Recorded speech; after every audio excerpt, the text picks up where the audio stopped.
할렐루야. 오늘도 복되고 귀한 날 기도의 자리에 나온 성도님들을 환영합니다. 2025년 4월 10일 목요일 새벽 기도회를 시작합니다. 오늘 우리에게 주신 하나님의 말씀은 누가복음 21장 5절부터 19절까지 말씀입니다. 어떤 사람들이 성전을 가리켜 그 아름다운 돌과 헌물로 꾸민 것을 말하며 예수께서 이르시되 너희 보는 이것들이 날이 이르면 돌 하나도 돌 위에 남지 않고 다 무너뜨려지리라. 선생님이요, 그러면 어느 때에 이런 일이 있겠사오며 이런 일이 일어나려 할 때 무슨 징조가 있사오리까? 미혹을 받지 않도록 주의하라. 많은 사람이 내 이름으로 와서 이르되 내가 그라하며 때가 가까이 왔다 하겠으나 그들을 따르지 말라. 난리와 소요의 소문을 들을 때 두려워하지 말라. 이 일이 먼저 있어야 하되 끝은 곧 되지 아니하리라. 민족이 민족을, 나라가 나라를 대적하여 일어나겠고 곳곳에 큰 지진과 기근과 전염병이 있겠고 또 무서운 일과 하늘로부터 큰 징조들이 있으리라. 이 모든 일 전에 내 이름으로 말미암아 너희에게 손을 대어 박해하며 회당과 옥에 넘겨주며 임금들과 집권자들 앞에 끌어가려니와 이 일이 도리어 너희에게 증거가 되리라. 그러므로 너희는 변명할 것을 미리 궁리하지 않도록 명심하라. 내가 너희의 모든 대적이 능히 대항하거나 변박할 수 없는 구변과 지혜를 너희에게 주리라. 심지어 부모와 형제와 친척과 벗이 너희를 넘겨주어 너희 중에 며칠 죽이게 하겠고 또 너희가 내 이름으로 말미암아 모든 사람에게 미움을 받을 것이나 너희 머리털 하나도 상하지 아니하리라. 너희의 인내로 너희 영혼을 얻으리라. 누가복음 21장은 예루살렘의 멸망과 성전의 파괴 그리고 종말에 있을 일들에 대한 내용입니다. 특별히 오늘 본문은 환란의 징조에 대해서 얘기하고 있는데 10절, 11절에 보니까 또 이르시되 민족이 민족을, 나라가 나라를 대적하여 일어나겠고 곳곳에 큰 지진과 기근과 전염병이 있겠고 또 무서운 일과 하늘로부터 큰 징조들이 있으리라 라고 말씀합니다. 당시 이스라엘 백성들이 1차적으로 겪어야 했던 바로 민족과 민족 그리고 나라와 나라를 대적하는 일이 약 40년 후에 있게 될 이 예루살렘 멸망과 성전의 파괴였습니다.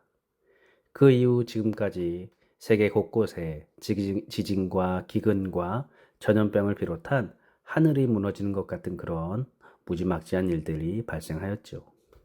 사실은 예수님께서 오신 이후로 그리고 다시 오실 때까지 이 땅에 사는 모든 사람들은 마지막 때를 살아가는 것입니다. 그리고 12절에서 13절에서는 이 모든 일 전에 내 이름으로 말미암아 너희에게 손을 대어 박해하며 회당과 옥에 넘겨주며 임금들과 집권자들 앞에 끌어가려니와 이 일이 도리어 너희에게 증거가 되리라 라고 말씀하죠. 이 말씀은 내 이름으로 말미암아 곧 믿음을 지키는 것 때문에 겪게 되어지는 박해에 대해서 증거하고 있습니다. 특별히 손을 댄다라는 말은 죄수를 끌고 갈 때에 줄로 묶거나 죄수가 꼼짝하지 못하도록 군인들이 옆에서 양팔을 제어할 때 사용을 하죠. 마치 경찰이 현행범을 체포할 때에 미란다 원칙을 고지하고 또 팔에 쇠고랑을 채우는 것과도 같은 것입니다. 예수님께서 겟세마네 동산에서 잡히실 때 사용되었던 단어죠.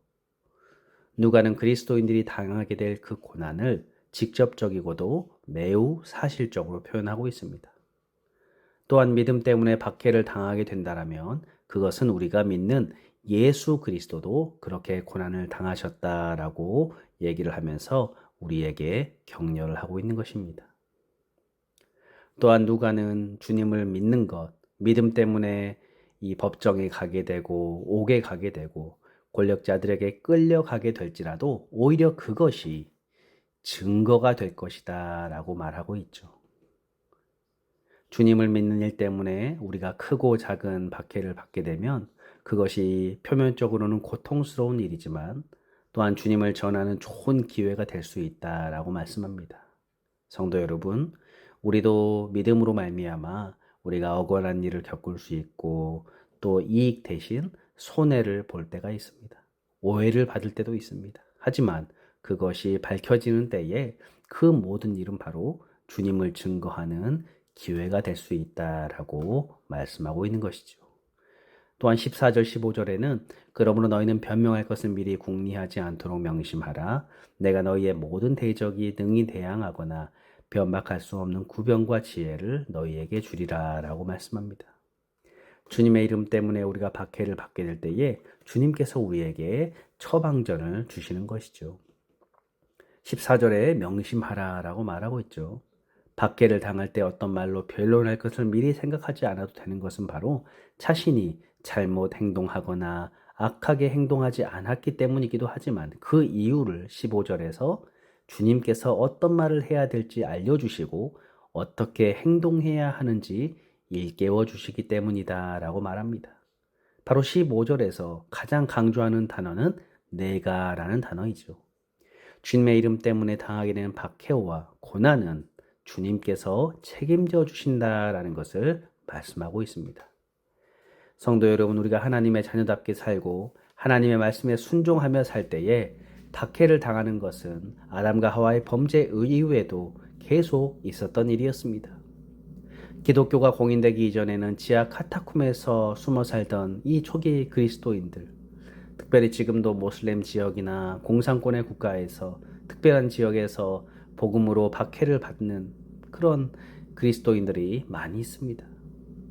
그리고 또한 하나님의 말씀대로 우리 또한 살려고 하면 우리도 여전히 박해를 받는 것이죠.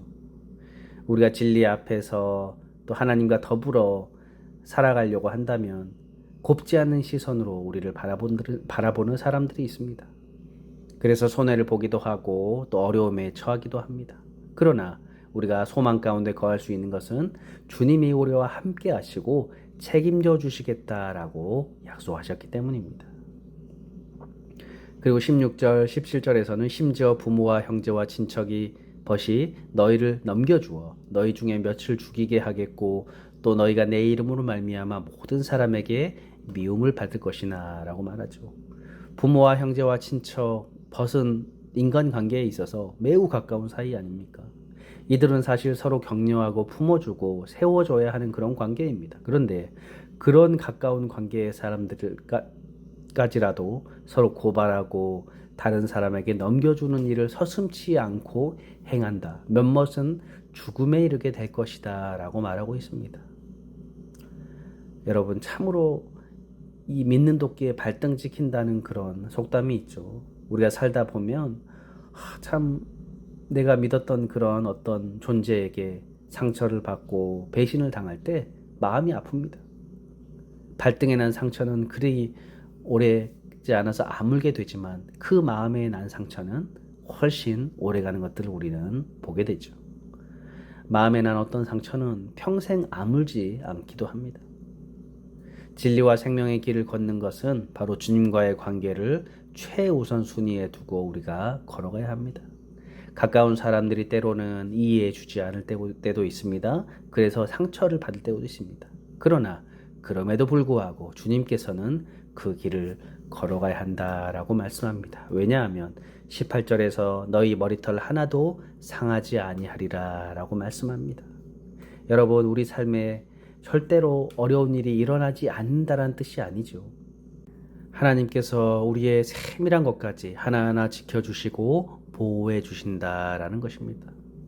우리 머리카락의 개수만 다 아실 뿐만 아니라 우리의 모든 세밀한 것들에 관심을 갖고 계시다면 우리 자신을 하나님께서 얼마나 소중히 여기시겠냐라는 것입니다.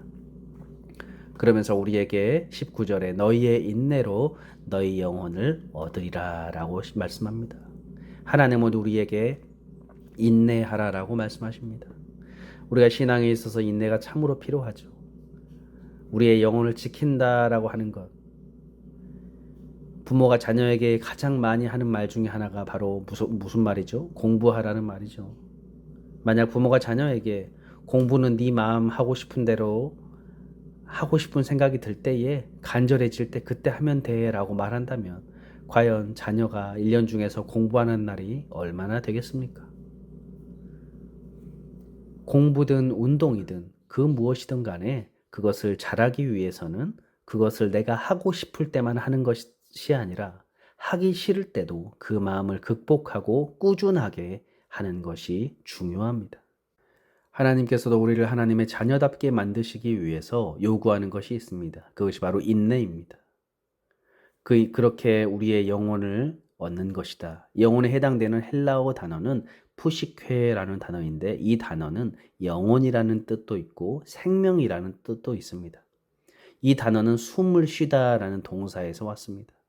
우리가 하나님의 말씀을 따라서 살아갈 때에 하나님께서는 우리의 숨과 생명을 지켜주신다라는 것입니다. 그리고 이 땅에서 마지막 숨을 내어 쉰 후에 영원한 숨을 책임져 주시겠다라고 말씀하고 있는 것입니다.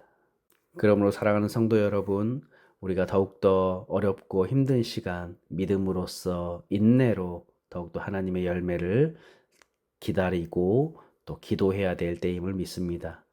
어렵고 힘들지만 그럼에도 불구하고 하나님께서 우리를 지켜주시고 보호하시고 선하게 인도하심을 믿고 오늘도 주님의 영광을 위해서 살아가시는 저와 여러분들 되시기를 주님의 이름으로 축복합니다. 기도하겠습니다. 하나님, 이 마지막 때를 살아가면서 우리가 복음을 지키기 위해 참으로 힘들고 어려운 순간들이 있습니다.